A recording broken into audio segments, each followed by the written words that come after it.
हे लाका रहन्छन् चप्पल र जुत्ता 4 बहिनी कि 5 बहिनी हो गाडी हे के भन्छौ यो पहिलो भेटमा चप्पल जुत्ता लाइदैन कार्पेटमा माटो काटी चप्परी आलीमा हे सबजनाले हेरेछौँ उही छोरी तिनदैन र तिनामा 2 छोरी माटो काटी चप्परी आलीमा हे किन कुरा सुन्नी हो खुनीको प्यारो भाइ हो 4 बहिनी मुनिको माटो काटी चप्परी आलीमा ए भाइ हो भन्छौ देखिन्छौ घैला झैँ थेडिन गर्न बिर्सेको मैला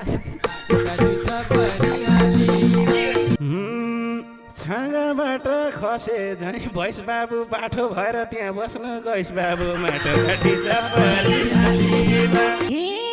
भाइ हो हाम्रो प्रतिभा खुब भएको केटा भानी केटीको रूप भएको माटो काटी चप्परी आलीमा यतातिर खोजे नआउन त त्यस्तै शङ्खा लाएको थियो लाउन त माटो काटे चप्परी आलीमा हे भगवानले कस्तो वर दिए क्याट्नी त नि म यस्तै जन्मी यस्तो वरदान कसैलाई दिएन बहिनी रहेछ हामीलाई थाहा थिएन